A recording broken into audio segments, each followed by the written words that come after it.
no Jedi. Your powers are weak, old man. Always remember, your focus determines your reality.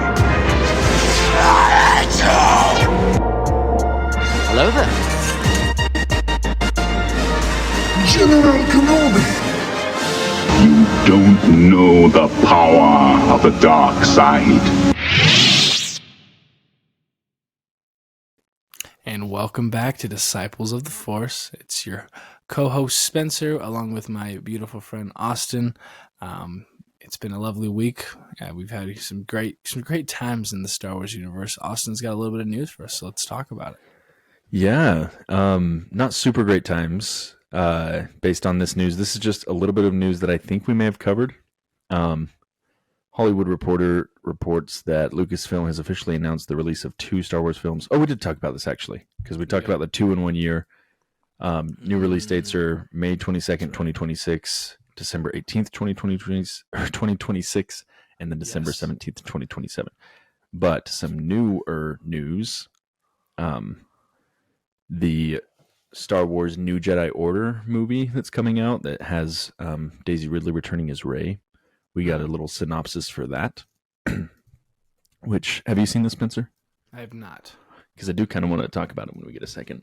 It's kind of, anyway, I'll read it and then we can talk about it.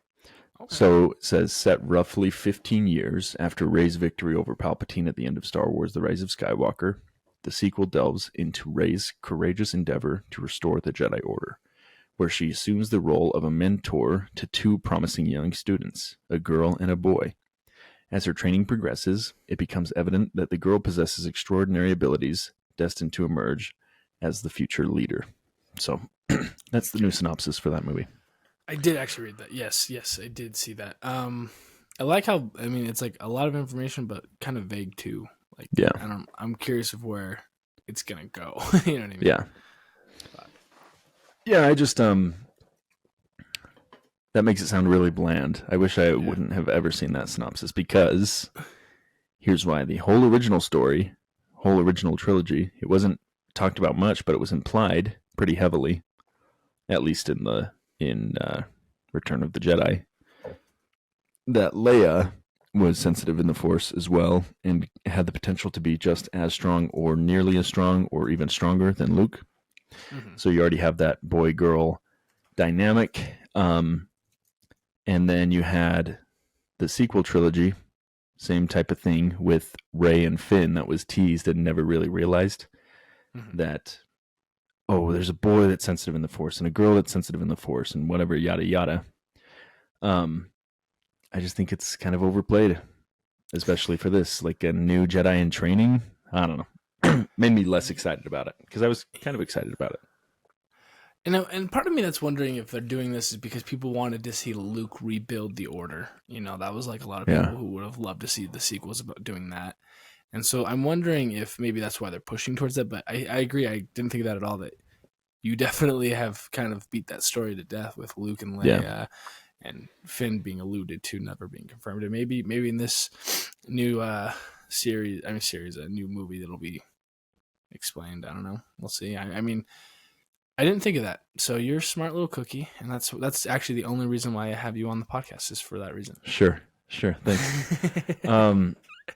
Yeah, I just don't know if it'll do well. One, it's a post-sequel trilogy movie, so people are already not liking that. Daisy Ridley's back as Rey, one of the most divisive characters in Star Wars, and there's this trend that a lot of people have beef with. Personally, I don't care. But like a lot of more female protagonists, and I can already, like, I was talking to one of my buddies the other day, and he was like, "Yeah, all the Marvel stuff, like, they're all girls." And I was like, "Well, like, look at the first Avengers team, like, they were all dudes except for one chick, So I don't care if it's their time, whatever." Right. That's not my beef. My beef is like, you're kind of setting it up for failure with the fan base, because we know that they're, the Star Wars fan base is toxic and sexist and racist and whatever. We get all that stuff. So I don't know how it'll do. Yeah, I think what you're saying is right. Like, first off, that's such a dumb reason to not or watch a movie or hate a movie is because it's like a lead. The lead is a woman. Yeah. Why does that matter? Yeah. The storytelling of a movie is going to be great regardless of who's in the role. If it's a good story. With that being said, that's why people are for me, hesitant of Rey having her own movie because you're taking the sequel trilogy that did not do amazing. Of course, box office we talked about all that. It did perform, but as far as the fan base kind of opinion on it, did not do as well as it was just really attacked and hated. That you're going to attempt it again may be very interesting considering you're taking a character that was already not really liked. I'm not trying to say because this isn't the same comparison at all, but Jar Jar in the prequels hated. Everyone hates Jar Jar. Imagine making a spinoff with Jar Jar. Now I'm not saying, of course, Rey I think is a lot more loved and she's way cooler of a character because you get to actually get her developed. So it's not really that great of a comparison, but nonetheless, you're taking a character that people have feelings about and going to do a spinoff. Is interesting. Yeah, it is interesting. I wonder who would be a good comp for Rey within the Star Wars universe in the prequel or original trilogy. Because you're right, like Jar Jar, people hated him, but it's not not the same exact hate that was kind of going on with her. I think anybody from the sequel trilogy would be hard to deal with because we were let down with their characters. Like I would love to see a John Boyega thing, right, where Finn, finally gets his story arc, but at the same time, it's like you already messed him up so bad. Like, can you redeem it? So it'll be interesting to see. I agree because I think, seeing something with him would be awesome. But we kind of talked about if they went with like finally diving into the Force, he's actually Force sensitive, which they've alluded to, so they could. It would just be like, why did you wait so long to bring that up? But I think that would be a fun. I don't know if it'd be a better story because I don't really know with much is going to happen with this. It seems like we're just going to get Rey being a master and teaching new Padawans, and it could be good. It could be great, but I think, and I think the best would be Rose. I think Rose should have her spinoff. Yeah, that'd be great. I watched a Star Wars video today, kind of in preparation for what we're going to talk about, and it must have come out like right after The Last Jedi because this guy was just going to town on Kelly Marie Tran, I think is her name, who plays Rose. Like as the actress, like that she didn't do her job, and I was like, "Bro, what?" Jeez. But yeah, could you imagine a Rose spinoff? That would end Disney. People would lose all faith. Yeah, that would be so funny, dude. Disney goes, you know what? We're doubling down. We're tripling down. We're doing. Hey, I'd love to see it. I'd love to see it. I'd watch it. Yeah, I'd love to watch it. Well, hopefully we get some more information as it's coming along. We're 2 years out? It's 20, yeah. 2026? May 2026. Yeah, okay. So I think. 3. So, things will come out, and maybe they do an awesome trailer. The Force Awakens was an amazing trailer, so, I don't know. We'll have to see. But lately, Star Wars trailers have been less than superb, but those have been for the series, yeah, series, but still not amazing. Okay, well, hey, that was a good thing to talk about because I did not even think about that at all with the whole kind of female male lead. Yeah, the trope. I do like what you're saying though, that it could be us getting what we didn't get with Luke, Mm-hmm. I think they have a real opportunity to do that and to turn Rey into a character that people actually like. I don't think they should do another like trilogy based on her character. No. And I don't think that's their plan. But do you think they would do a trilogy where she kind of turns into the Yoda figure of like, you don't see her as much, I guess more of an Obi-Wan because Obi-Wan doesn't really pop up that much in Empire Strikes Back. So maybe the second movie she's not really there. The third one. Yeah. She could be.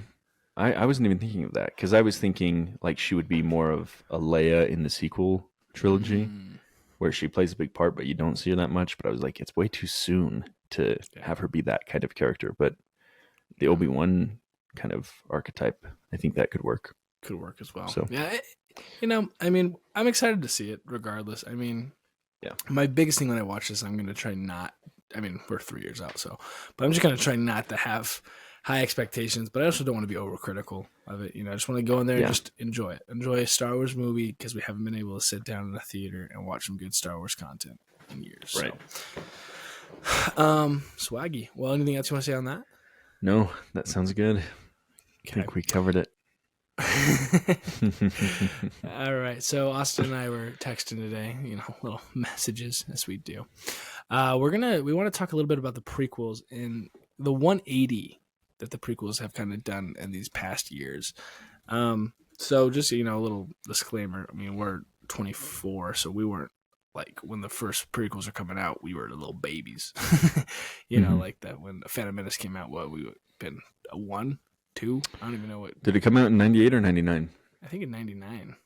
Yeah. So we would have been not even 1 yet. Yeah. So we really didn't get to see all the flack and all the backlash that the sequels had. I mean, we heard about them. I mean, for me at least, I heard about them growing up.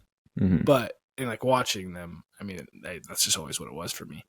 But reading the reviews from the 90s, we were able to go to Screen Rant, and they have a whole article about some of the biggest, criticism people had, and like articles that came out at that time, and they're pretty brutal.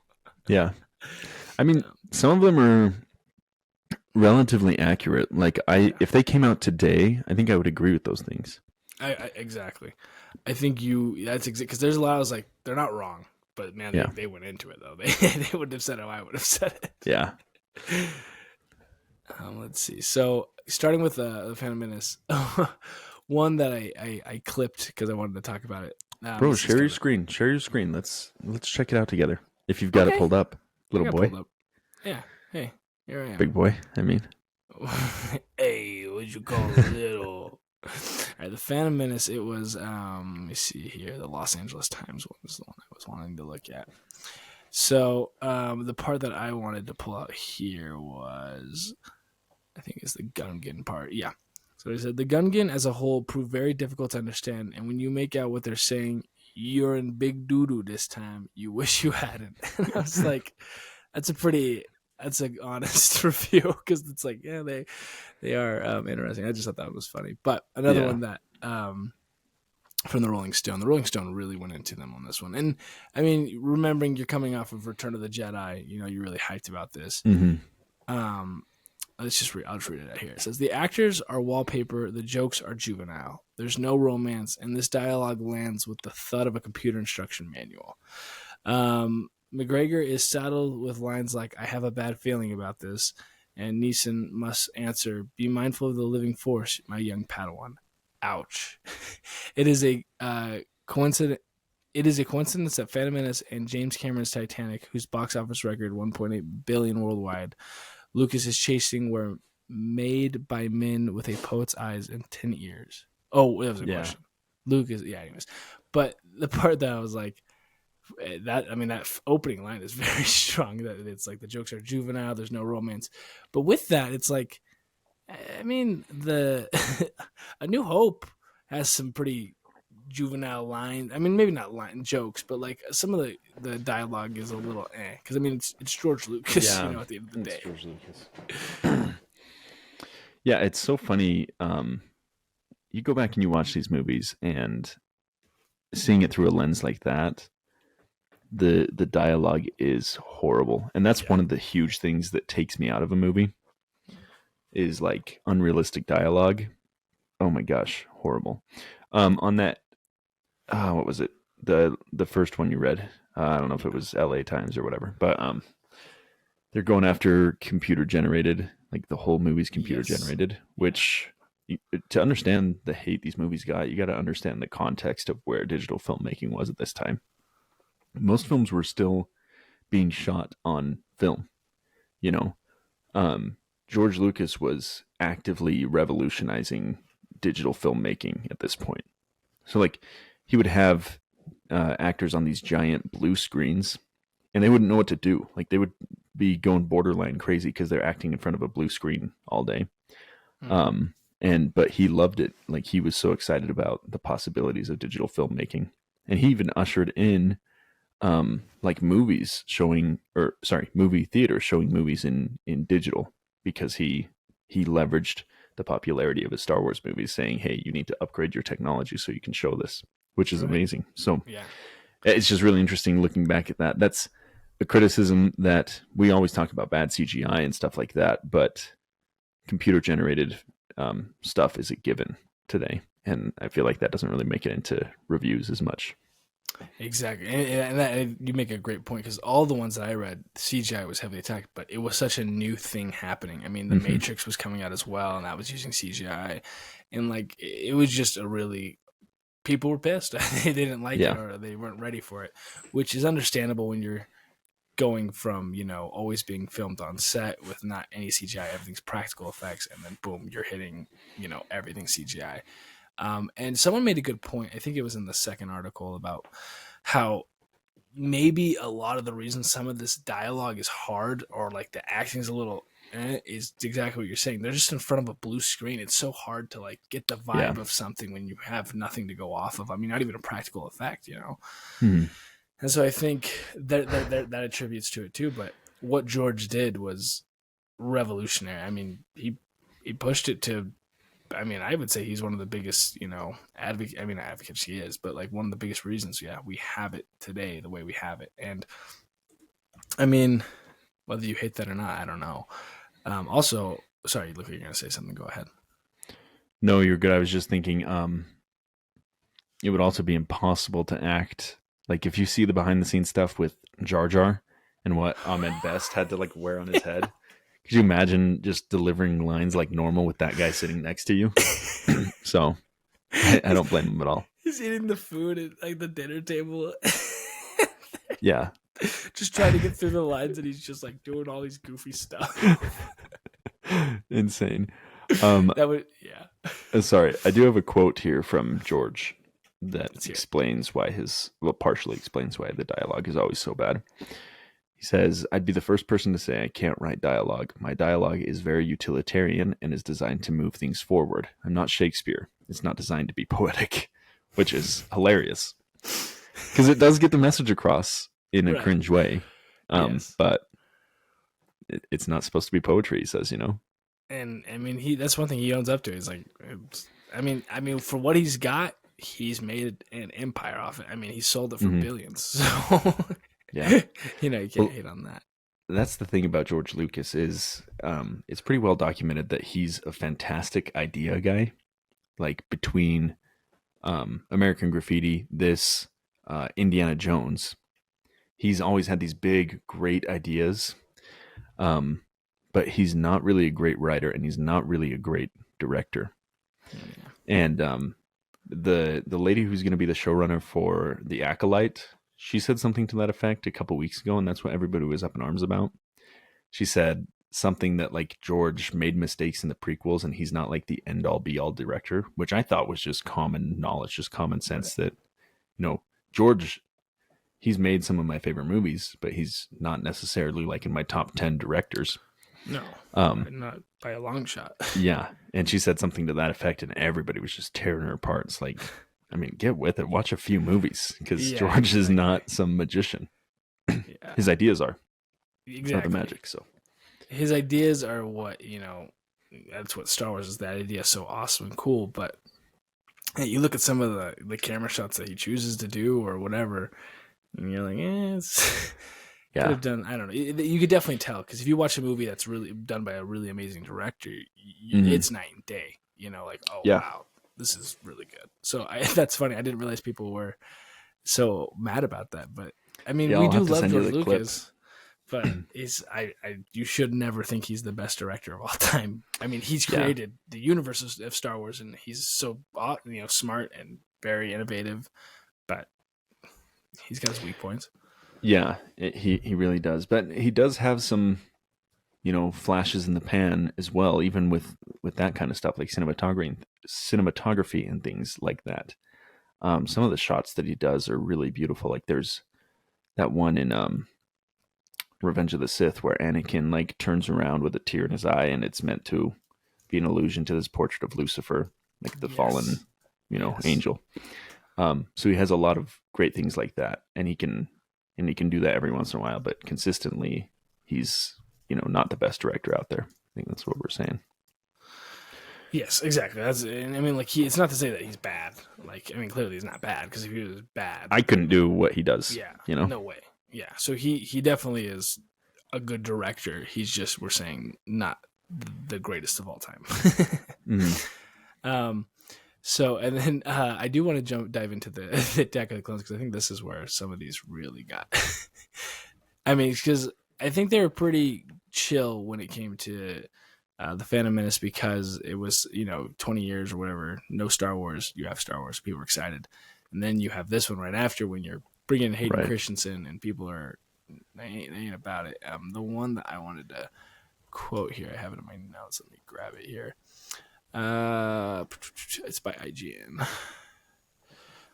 Okay, Attack of the Clones, like Phantom Menace before it, is a cold movie. It skillfully touches on countless emotional pressure points, but never pulls us into its universe or completely involves us with the personalities populating it. Attack of the Clones seems content to skirt along the perimeters of emotional. What is that? Renaissance? No. Sorry, it was resonance. Thank you. I'm illiterate. Resonance, but never commits to taking us on a journey of any substance. It is rarely involving, rarely rousing, and never stirring. It is deliberate and mechanical, and little more. That's a pretty harsh. That last part is like, damn. Really. And I think that's funny, because I'm like, Attack of the Clones is pretty. There's a lot going on. It's not a lot of, like, Phantom Menace has a lot of politics, but Attack of the Clones had a lot more action going on than the Phantom Menace did. So it's crazy to me to say that it never stirring. I was like, that's okay. That's an interesting take on that.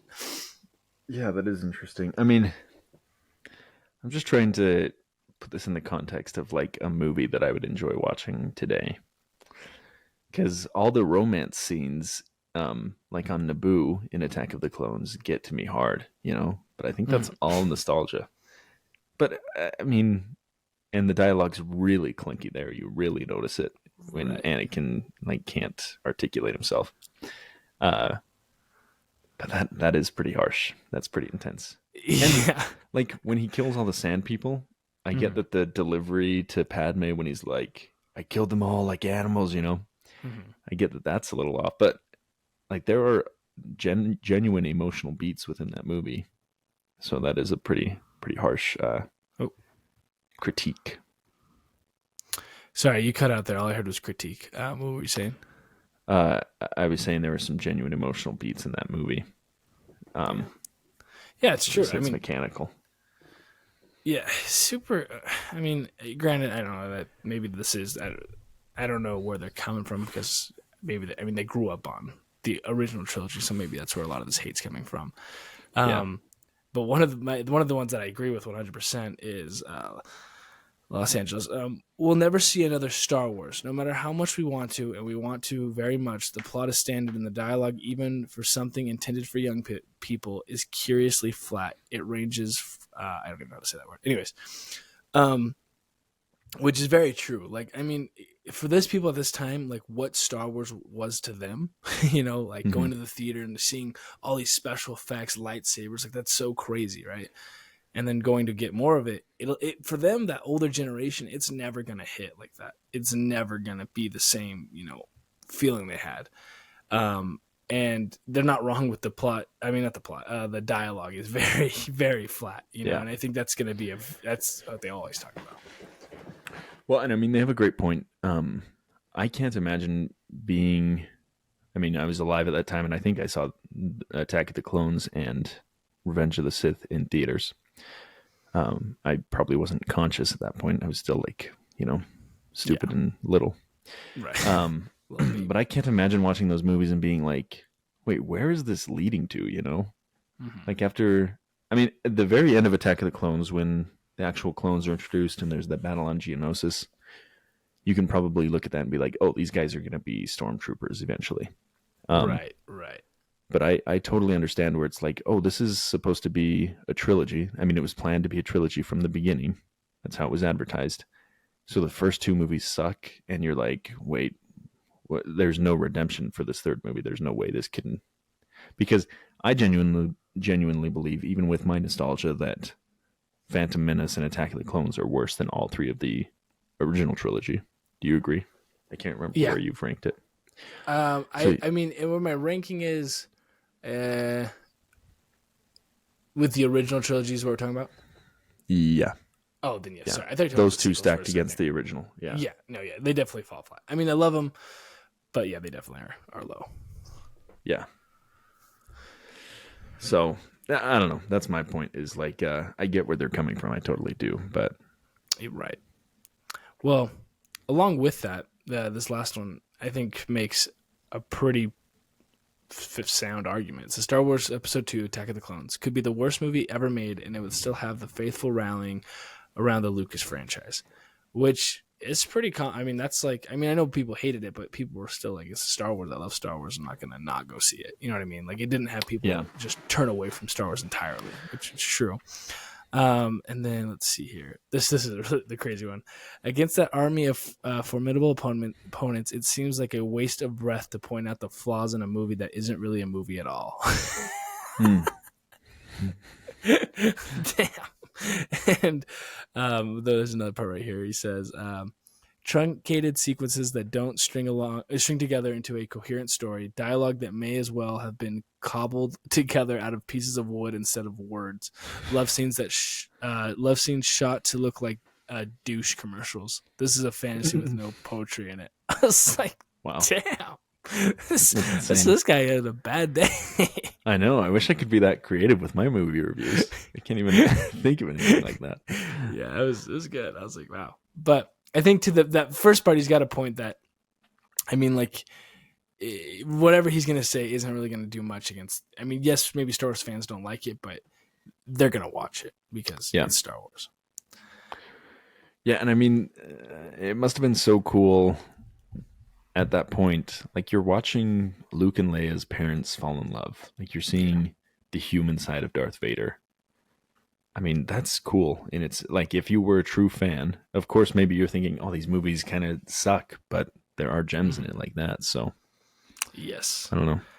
And I totally agree with you. I think there are gems, and I think people who are writing this are clearly going to be people who went to the movie theaters as kids, like I was saying. So, right. I think maybe they just have that vendetta against it, and they just can't even see that, because it is. I mean, it's honestly, and like one of the things that it did say, it was like the Battle of Geonosis was what probably saved a lot of people from going into the next movie. They really liked that because it was such a cool battle. I mean, all the clone troopers and the Jedi and the droid. It was just it's a really sick scene to watch.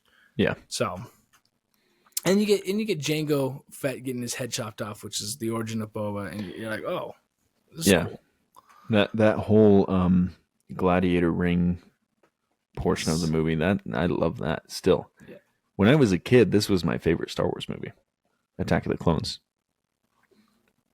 which is crazy. Yeah, because of What were you gonna say? Well, I mean, I guess that makes sense. I guess it was Empire and this. Really?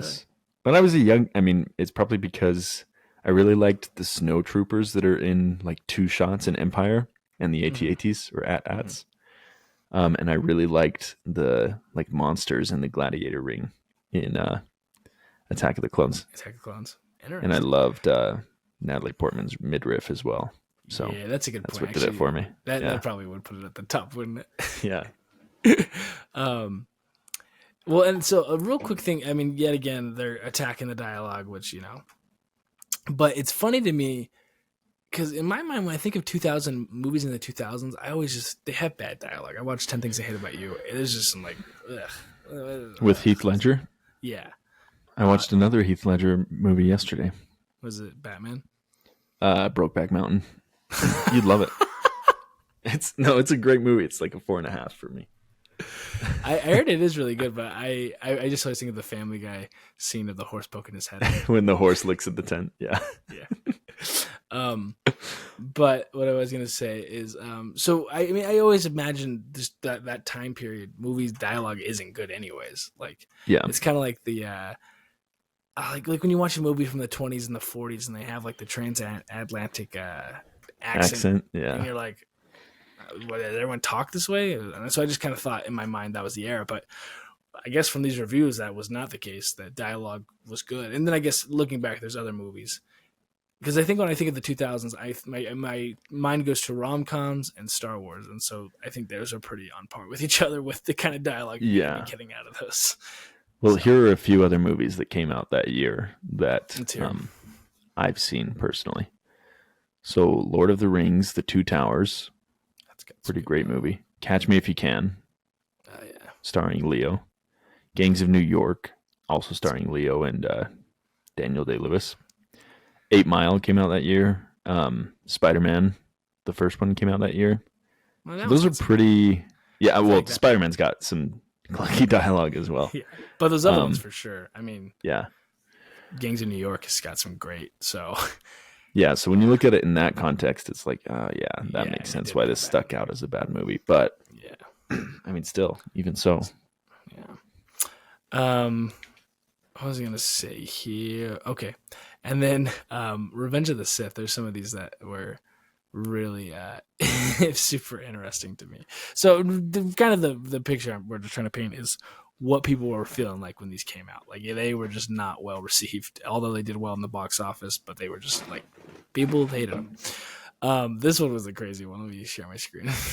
When I read it, I was like, oh my stars. Why can't I just hit share? Okay, there it goes. Drink the Kool-Aid. Wear blinders. Cover your ears. Because that's the only way you can totally enjoy Revenge of the Sith. Wow. The final and most futile attempt from skilled producer, clumsy director, and tin-eared writer George Lucas to create a prequel trilogy to match the myth-making spirit of the original Star Wars saga he unleashed 28 years ago. Rolling Stone. One funny thing, that's definitely the same writer for the Rolling Stone that was with them for Phantom Menace. I've never heard tin-eared in my life, and I've heard it twice from the same Rolling Stone guy. He's just trying to get it to go. He's trying to make it a huge thing. Like, hey, this phrase is going to take off. So this is the one that I totally disagree with 100%. That I was really surprised. Right here, let's find it.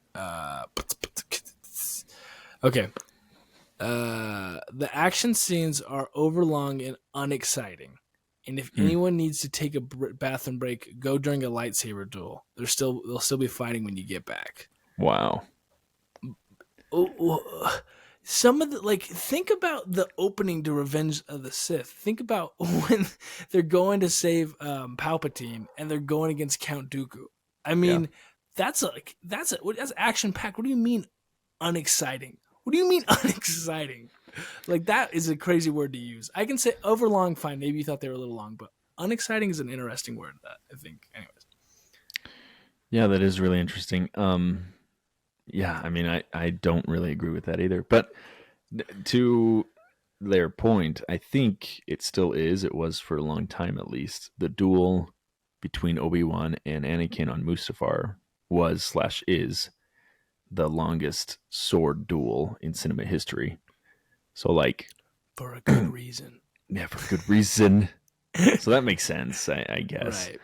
And again, it's still 2005. You're still not super used to crazy long over CGI action sequences.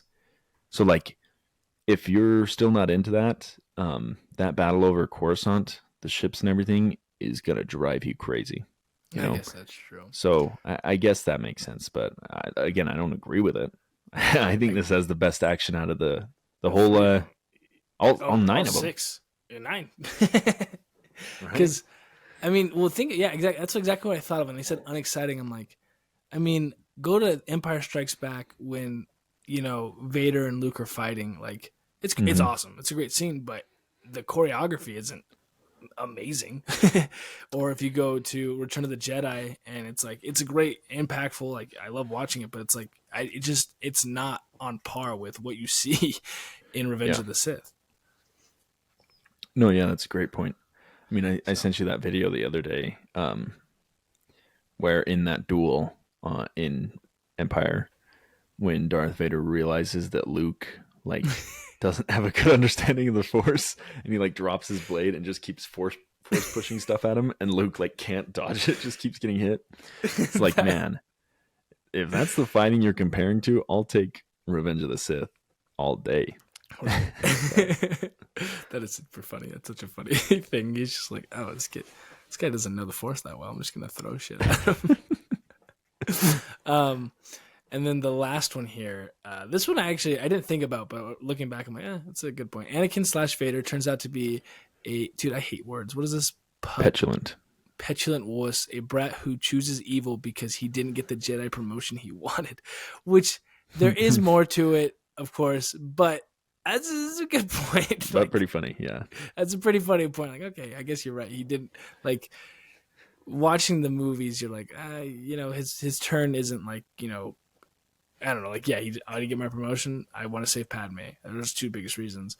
But I mean, when you get the Clone Wars in there, there's a lot more going on. But it's so funny. I think there was one more part on that I thought was funny. No, there wasn't. And so, real quick, so I asked my dad. I was talking to him today, and I was like, "What were your thoughts when you because I was like, I'm curious of like what your thought was because you grew up as a kid watching the originals and then the prequels come out." He said, I thought they were okay. Wasn't a huge fan of them. I don't mind them now. I like episode 3 the best of the 3, which I think is like, that sentence is probably exactly how people are feeling today. You know what I mean? Yeah. Like, they didn't love them, but now that time's gone on, there's just kind of this cult following of the prequels of like, hey, you know what? These actually aren't, I mean, yes, the things aren't going to change. The dialogue's not going to change. It's going to be clunky, but right. A big push of people loving them. What do you think the biggest reason is for that change? You little dirty boy. I was going to try to. Were you just going to ask that? Yeah. I'll go. Let's hear it. So I mean, the sequels, I think, are one of the biggest things that help the prequels. You can see the shift of people who've watched the sequels and like they hate them, and so they went back and watched the prequels and go, you know what, hey, these aren't that bad. these actually, and like the story that it's telling is really cool, and like the way it fits. I think the biggest thing to me of why they do so well now is when you rewatch them, you kind of see just that bigger picture of all 6. Because I think when they're coming out at that time, you're not really like, it's part of it, but you don't really see that big picture. But now that it's been time, and you can kind of look back like, okay, this is how this is all panning out. Wow. Yeah. Couldn't have said it better myself. That is excellent. Yeah. Just that hindsight and that bigger picture. Yeah, it's really easy to hate on new stuff and be like, oh, this thing before was better. I also think another contributing factor is at the time that they were coming out, this was the internet was around, but social media wasn't. At the time that they were coming out, I'm sure a lot of kids loved them. I mean, I loved them when I was younger. Same. And we didn't have a voice. We weren't working for the Rolling Stone or, doing podcasts or anything. Right. So it seemed like everybody hated them. But as this generation is growing up and getting a voice, we can say, hey, these were we really love these. We grew up on these. Mm-hmm. It's true. So that's another contributing factor, I think. But yeah, I think it's mostly the sequels. People just, and not even the sequels. I think even if the sequels were above average or above what we expected, I think people still would have wanted to say, oh, the prequels were so much better or whatever. So right. And you make a good point. It is that generation growing up now and having a voice, because I mean, I loved them. Like Revenge of the Sith, when I came out that year, I had my party themed Star Wars. We had a big battle. So I think you're right. I think that there is that point of just kids who loved it. Like, no, this is amazing. I don't know what you guys are talking about. But and I think you make an excellent point that even if the sequels killed it and were amazing, people would still advocate for the prequels, because I think sometimes people just like to be haters. Yeah, and everybody likes to be a hipster. Oh, well, that's cool, but I liked this way back when. So exactly, and I think who knows, in 10 years maybe we're loving the sequels and hating everything else Disney's putting out. Yeah, probably. I mean, I would not put it past us. I think that's just human nature. Yeah. It's interesting when you think about like comparing those movies 1-to-1. Like if I were to compare, I'm not sure what my ranking is on Letterboxd for these movies. What is that? But What is Letterboxd? Letterboxd is a film app that you just returned to, which I'm really grateful for. I'm so grateful that you returned to it. But like Force Awakens is a much better movie than The Phantom Menace or Attack of the Clones. Absolutely. I agree. In terms of dialogue, in terms of production value, CGI, just acting overall. So it's interesting why I love the prequel so much more. Like it's very heavy on nostalgia. There are very few tangible reasons to like the prequels more, I think. I agree. I think you're right that it is a funny thing that we do like them, and it has to be nostalgia because, yeah, like you're saying, just going off of The Force Awakens specifically, when you take that one and compare it to them, 1 and 2 are gonna get blown out of the water by The Force Awakens because it is really well made, and there's a reason why it is so high. But it's because I think we kind of touched on this as well, that they didn't have an idea where they were going after that with, switching directors and everything. Right. That The Last Jedi comes to fruition and you're like, oh. Because I think if they would have stuck hard on The Force Awakens and had a cleared out plan, it didn't change anything and just said, we're doing this is what we're doing, and moved on, absolutely, I think they would be way bigger than the prequels because you're not just changing something and then next movie changing it again, which is one of the biggest reasons people have with the sequels they hate. So, yeah, exactly. I think that's a great point. Whenever something new Star Wars comes out, I try to think of it as like, I hate this right now because the past few, like, I wasn't shy about how much I disliked The Mandalorian season 3. You were, but like people, with those people hate you. Yeah, I know, dude. But with some of those episodes, I just have to watch them and be like, if, Revenge of the Sith came out today, I would probably be furious because of the bad dialogue. And like, even just that scene where Anakin is in Padme's apartment and he's like, "You are so beautiful." And she's like, what does she say? "No, you love me because I'm beautiful?" "No. You're beautiful because I do love you." I can't even, I can't remember the freaking dialogue. It's bad though. But if I saw that coming out today, I would stop watching Star Wars altogether. I'd be like, this is shit. Yeah. I can't believe they're doing this. This is Darth Vader saying "pick me," stuff like that. No way. I'd be furious. So when something bad comes out today, I'm like, I just need to take a chill pill. So right. But there's some of the Anakin lines. What I can't remember where it's at. I was reading another one. It was super funny.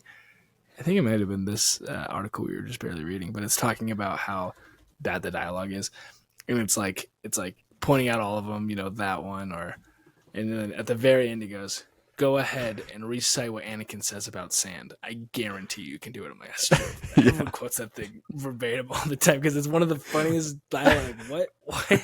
Dude, I just found this Screen Rant article. Can I show it real quick? Go for it. It's called 10 Quotes That Are So Bad They're Good. And I'm sure they're probably all from the... Can you see that? Yeah, I can see it. See Discover Card too. They're sponsoring this ad. I'm haunted by the kiss that you never should have given me. Anakin and Padme.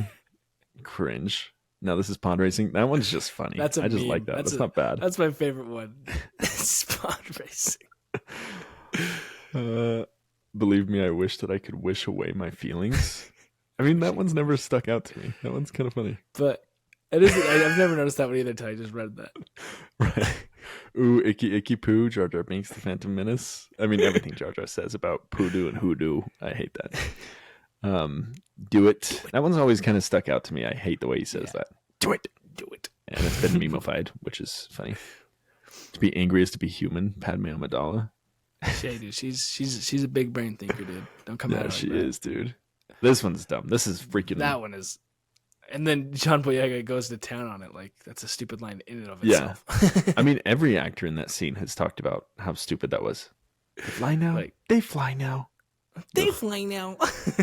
This one's funny. I have seen a security hologram of him killing younglings.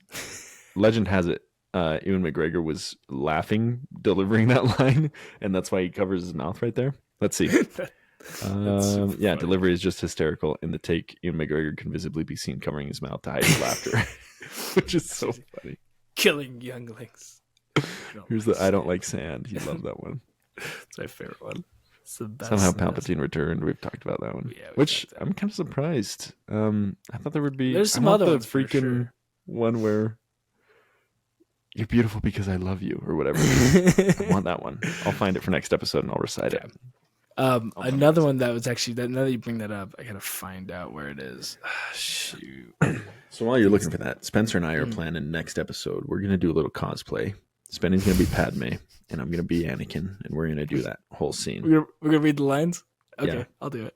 That'll be pretty cool. I'll do it. Right here it says, this is the one where they're calling Anakin a wuss who just gets mad because he didn't get his promotion. And then he goes, at the pivotal moment when Anakin / Vader says, "I'll do anything you want," yada yada. His moment of tragic downfall is undercut by Palpatine devilishly arch line reading, a smugly peered good. He said laughter erupted from the faithful assembled at the big screen. Oh my gosh. Good. But that's parts that I love about like this one. I mean, and that's another article I had read that talked about how they literally said this was because I was trying to see why people love it now, and one of the biggest things they go, well, there's this giant Reddit. He's like, you can think social media. There's a giant Reddit feed of just people who have memeified everything in the prequels. Yeah. And it brought just like this big following of it. And like, oh my gosh, this line, and they're making memes of it. And like, how there's one with Anakin doing something I can't remember, but.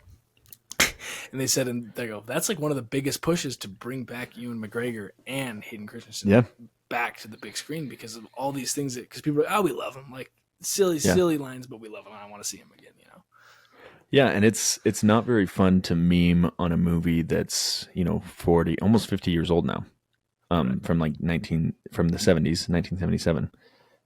It's much easier to do it from the prequel era to just meme on those.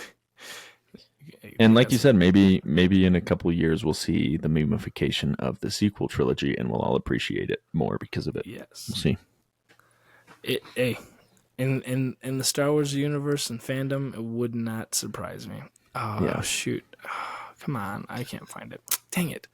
I was really hoping I would have had it right here. It was a good article, but anyways, yeah, it just talks about all those things. And I was gonna say. Yeah, and I think you're right. Maybe we go into the sequels and we say, "Oh, this was fire. This is actually super funny. I want to see this again. I want to see this guy come back." But I think the hard part with that is that you also have characters from the original trilogy that, like, I don't know, maybe take away from loving those other people because you can give love to them and then you don't feel bad about it. 'Cause, I don't know. Maybe I'm just talking crazy. But one thing that I do think about as well is crazy. One of the biggest things people said that they didn't like about the prequels was it's hard for them to get their mind wrapped around no returning characters. Like they said, like they knew that was happening going in. They knew this was all before, but it's still just like, it doesn't feel like Star Wars when you're not seeing Luke and you're not seeing Vader, And I'm like, that's a good point. Like, yeah, when you don't see them, it might be a lot harder because your love isn't really there because you're like, well, this is totally different, But I've never even really thought of that. That's really interesting. Yeah. And bold move by George. Yeah. Like everything that made me who I am, I'm not going to include any of it. It's just going to be about pre-Vader and pre-Obi-Wan Kenobi. That's crazy. And so it's like, oof, like, I don't know. But another one that was like, but it is possible. I mean, looking at Andor, but also Rogue One, you don't really have any. I mean, Darth Vader and is there anyone else in there that's a character that's in the original? Tarkin, yes, Tarkin's in there. Yeah, and Saw Gerrera from the prequels, but it does great, like so it's possible to do it. So I don't know, it's kind of a two sides to the coin. Yeah, I would almost say that would. I mean, again, hindsight's 20/20, but that would be better for me. That's why I like Rogue One so much. Is you're not wondering like, oh, what crazy event is going to get these characters out of it. Like they die. It's great. Yeah. Yeah, man. Well, that's all I had. Okay, man. Well, we're at about 50 minutes. We could just wrap it up, little boy. Hey, let's wrap it up. And just real quick, you got 56 days until Ahsoka comes out. So if you're counting, there you go. Goodness. 56 days. So it's a lot longer than I thought. I was like, oh, well, I'll share it. And then I looked how far it is. Like 56 days. That's actually a lot longer than I thought. For our good friends in the United States, have a happy 4th of July. If you hate America, then still you get the work day off. So still have a good time and be safe. And our Europe friends that Austin bashed last week, he didn't mean it. Not Europe. Oh, right. The Brits. Yeah. Specifically the UK. Okay. I'm okay with the British Isles. The United Kingdom is what I have an issue with. And even the Scots are okay. So Wales and England. Right. Okay. And they're not a part of the EU anymore, so they're not Europeans in my book, dog. So see you guys. Do we have any other listeners in Europe? Me and my friends from Amsterdam. At one point, there was someone from Amsterdam. I don't know if they're still listening. I can give you the stats of all time real quick. 1 sec. Oh, well, we can cover this when we're off, I guess. Dude, Unless everybody wants to know where they're from. They want to know. They want to get the stats. They're huge stat people. Okay, let's go all-time stats and hit me up with that location. There it is. So we got 9% of our listeners are in Europe. Wow, it's pretty big. And we got 3 listeners from Mexico. I didn't know that. Thank you. Oh, hola. All right, let's see. You got Australia, Norway. I know Australia's not in Europe, but it was the first one that came out. Norway, sure. Germany, United Kingdom, Ireland, Greece, Bermuda. That's not, but anyways, and then Iceland. So not okay. Actually, not in the Netherlands. That's okay. Yeah, I'm okay with Norway. I'm okay with Germany. That's great. So thanks for listening, guys. Yeah, thank you. And thank you for being a disciple of the Force.